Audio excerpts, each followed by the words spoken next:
Some good news at last for Yes Bank customers, nearly 2 weeks after the government took over India's fourth largest private lender.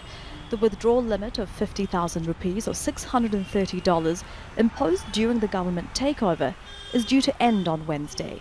I was quite fearful because see, it's a hard-earned money and we are just putting all our savings in one particular bank. So that's not easy for working class people. And hopefully, we were patiently waiting for some positive response. So, and this response was quite quick, I believe.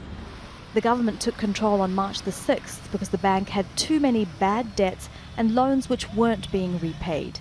The takeover led to worried customers lining up to get their money out and the government imposing the withdrawal limit. For the bailout, the government and the Reserve Bank of India brought together 8 banks led by the State Bank of India, the largest in the country.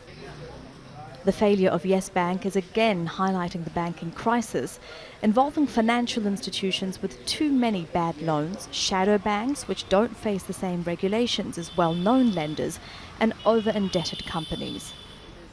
Yes Bank's customers included some of India's biggest businesses, including the Anil Ambani Group.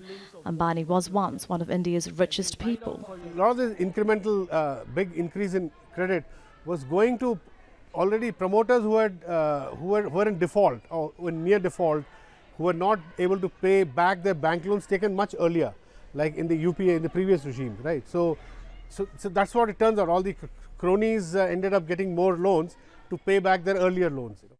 The government has accused Yes Bank's founder Rana Kapoor and his family of laundering around $600 million by receiving kickbacks for extending loans that couldn't be repaid. Kapoor's lawyer says he's being made a scapegoat. Fifth largest private. Analysts say the toxic loans crisis goes beyond a few bad apples. It's the third time in a year that India's Reserve Bank has intervened to rescue a lender. The way our bad loans have plagued our economy, our financial system in the last 5 years.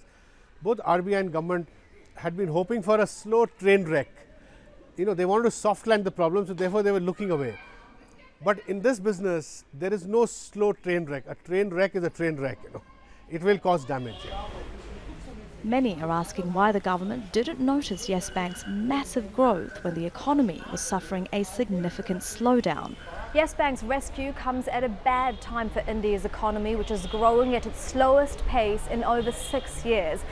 The government is now investigating why this takeover had to happen, but financial analysts say unless the entire sector is reformed, Asia's third biggest economy could deteriorate further. Elizabeth Puranam, Al Jazeera, New Delhi.